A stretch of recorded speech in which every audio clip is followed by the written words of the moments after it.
Hello friends, welcome to flourish learning. शिक्षणाने माणूस समृद्ध होतो.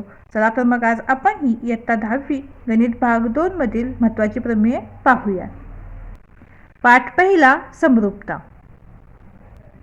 तर या पाठातील महत्त्वाची प्रमेय आहे प्रमाणाची मूलभूत प्रमेय. तर तुम्हाला प्रश्न ज्यावेळेला देतात पेपरमध्ये त्यावेळेला प्रमाणाचे मूलभूत प्रमेय लिहा असा सुद्धा प्रश्न येऊ शकतो, किंवा असं प्रमेय तुम्हाला दिलं जाईल आणि त्यानंतर त्यावरून तुम्हाला ते बाकीचं जे प्रमेय आहे ते लिहावं लागेल. प्रमाणाचे मूलभूत प्रमेय असं विचारलं तरी हे प्रमेय लिहिता आलं पाहिजे, किंवा जर तुम्हाला प्रमेय दिलं तरी तुमच्या ते लक्षात आलं पाहिजे की ते कोणतं प्रमेय आहे ते. तर प्रमाणाचे मूलभूत प्रमेयमध्ये आपल्याला साध्य काय करायचं आहे की AP छेद PB बरोबर AQ छेद QC. तर आकृती आधी परफेक्ट करून ठेवा, कारण आकृतीवरूनच आपण पक्ष, साध्य, रचना आणि सिद्धता लिहू शकतो. आकृती जर तुम्हाला परफेक्ट असेल तर तुम्ही बाकीचं सगळं लिहू शकताय. यानंतर प्रमाणाच्या मूलभूत प्रमेयाचा व्यत्यास सुद्धा आपल्याला विचारला जाऊ शकतो. यामध्ये आपल्याला काय सिद्ध करायचं आहे तर PQ समांतर BC हे आपल्याला प्रमेयाच्या व्यत्यासामध्ये सिद्ध करायचं आहे. प्रमाणाचे मूलभूत प्रमेय आणि प्रमाणाच्या मूलभूत प्रमेयाचा व्यत्यास दोन्हीसाठी ही एकच आकृती असणार आहे. फक्त इथं हा फरक लक्षात घ्या की ज्यावेळेला प्रमाणाचं मूलभूत प्रमेय विचारतात त्यावेळेला AP छेद PB बरोबर AQ छेद QC हे आपल्याला सिद्ध करायचं आहे. आणि प्रमाणाच्या मूलभूत प्रमेयाचा व्यत्यास विचारतात त्यावेळेला PQ समांतर BC म्हणजे ह्या दोन्ही रेषा समांतर आहेत हे आपल्याला तिथं सिद्ध करायचं आहे. यानंतर पुढील प्रमेय आहे त्रिकोणाच्या कोन दुभाजकाचे प्रमेय. पहिल्याच पाठातील प्रमेय आहे. हे सुद्धा आपल्याला इथं प्रमेय अशा पद्धतीने प्रश्न विचारू शकतात की त्रिकोणाच्या कोन दुभाजकाचे प्रमेय लिहा, किंवा त्रिकोणाच्या कोनाचा दुभाजक त्या कोनासमोरील बाजूला उरलेल्या बाजूंच्या लांबींच्या गुणोत्तरात विभागतो तर ते सिद्ध करा असं सुद्धा येऊ शकतं.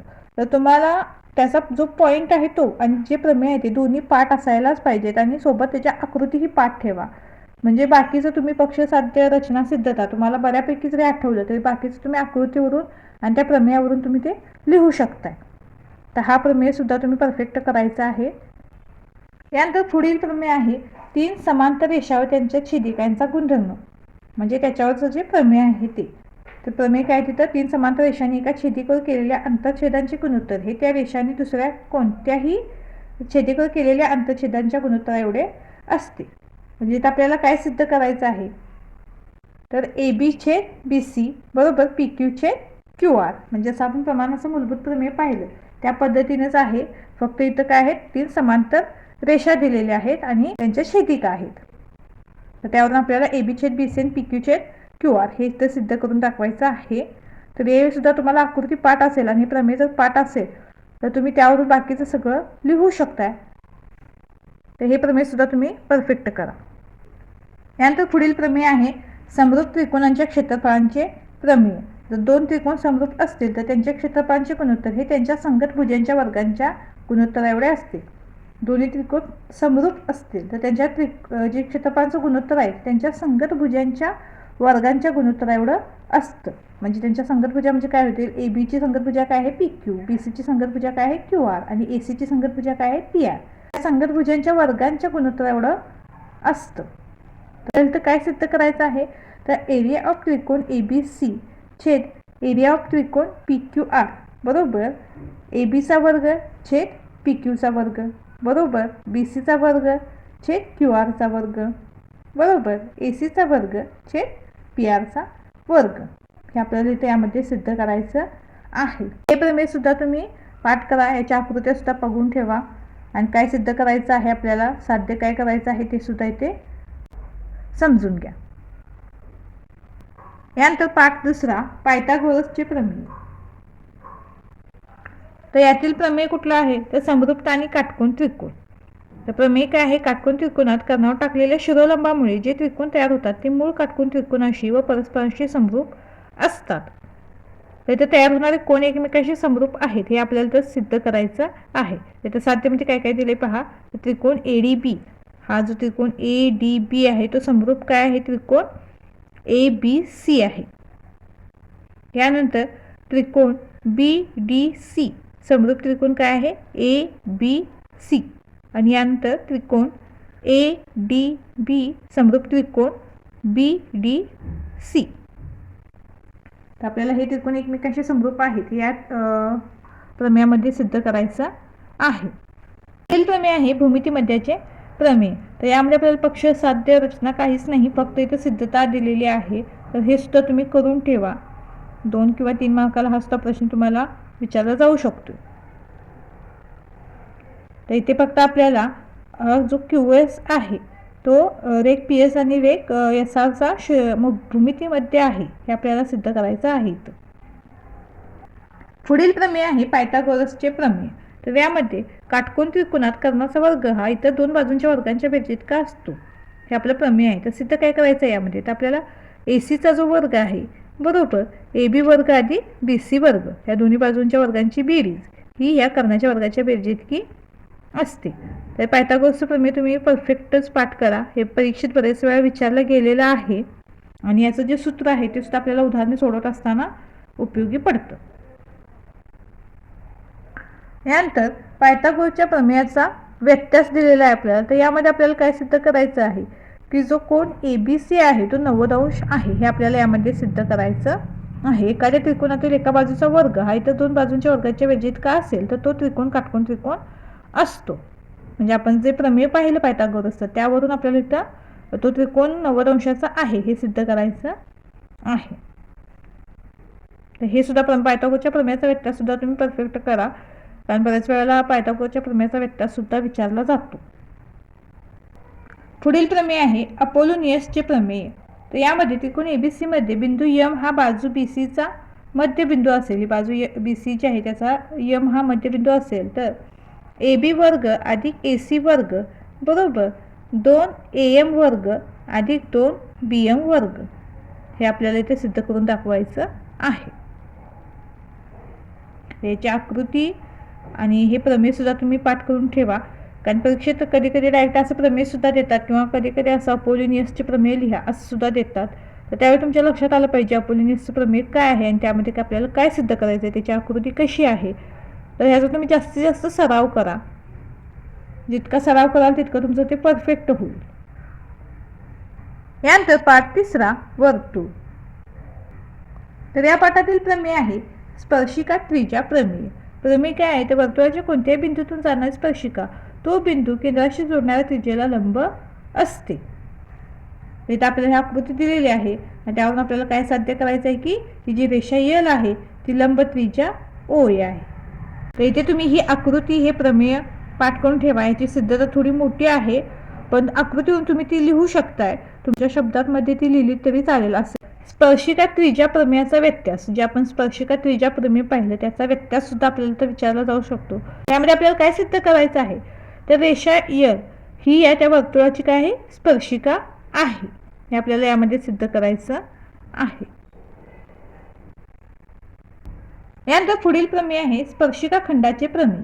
वर्तुळाच्या बाह्य भागातील बिंदूपासून त्या वर्तुळाला काढलेले स्पर्शिका खंड एकरूप असतात. तर अशा पद्धतीने त्याची आकृती आहे आणि प्रमेय आणि डायरेक्ट सिद्धता आहे. तर हे सुद्धा तुम्ही प्रमेय परफेक्ट करून ठेवा. तर अशा पद्धतीची प्रमेय आहे ती 2 मार्काला येऊ शकतात. त्यामुळे ह्या प्रमेयांचा सुद्धा तुम्ही सराव करा. पुढील प्रमेय आहे स्पर्शवर्तुळांचे प्रमेय. यामध्ये परस्परांना स्पर्श करणाऱ्या वर्तुळांचा स्पर्शबिंदू त्या वर्तुळांचे केंद्रबिंदू जोडणाऱ्या रेषेवर असतो असं आपलं प्रमेय आहे. हे सुद्धा तुम्ही आकृत्या आणि प्रमेय परफेक्ट करा. त्याला पक्ष साध्य सिद्धता खूप छोटी आहे. खूप छोटंसं असं प्रमेय आहे, तुम्ही ते परफेक्ट करू शकता.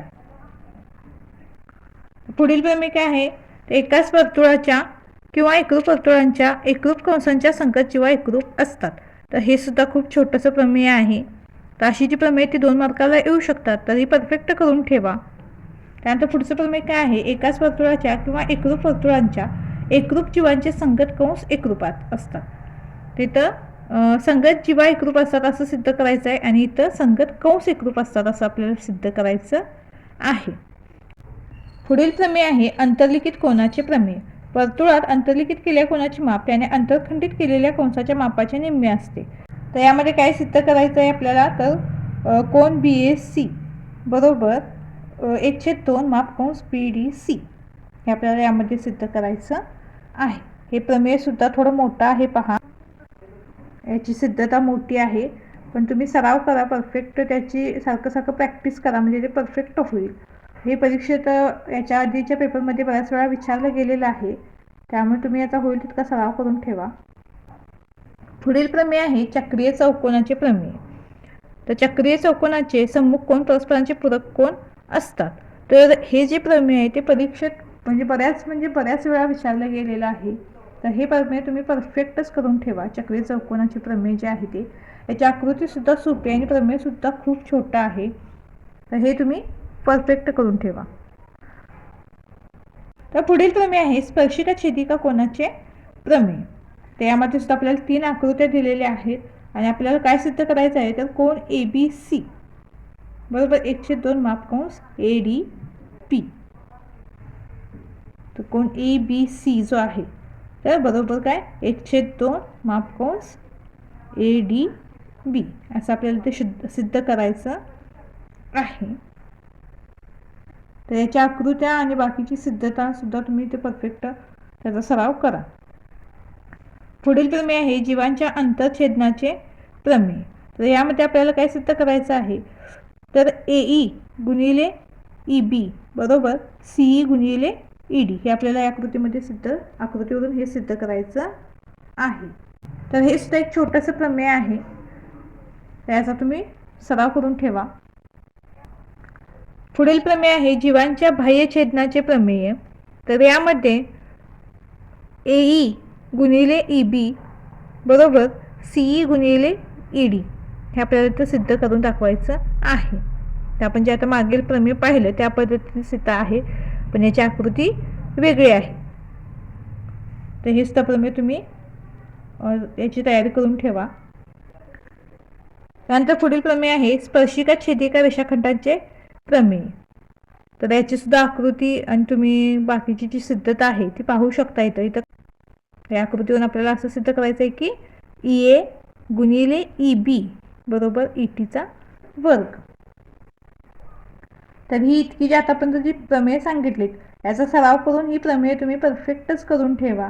ते प्रमेय, त्याची आकृती, त्याला काय साध्य करायचं आहे त्या प्रमेयामध्ये ती माहिती, बाकीची सिद्धता रचना वगैरे तुम्हाला जर पाठ असेल तर चांगलीच गोष्ट आहे, पण पाठ नसेल तरी तो तुम्ही आकृतीवरून ते लिहू शकताय. जास्तीत जास्त त्याचा सराव करा, जास्तीत जास्त त्याची प्रॅक्टिस करा, न बघता सोडवण्याचा सराव करा. तर ही एवढी प्रमेय आहे ती तुम्ही परफेक्ट केलीत तर यातील पेपरमध्ये कमीत कमी 2 ते 3 प्रमेय विचारले जातात, म्हणजे हे तुमचे मार्क्स फिक्स मार्क्स होऊन जातील. आपली इथे काही जी महत्त्वाची प्रमेय होती ती इथे पाहून झालेली आहेत. तर तुमच्या काही शंका असतील, प्रश्न असतील तर तुम्ही ते कमेंटमध्ये नक्की कळवा आणि आपल्या चॅनलला लाईक, शेअर, सबस्क्राईब नक्की करा. धन्यवाद.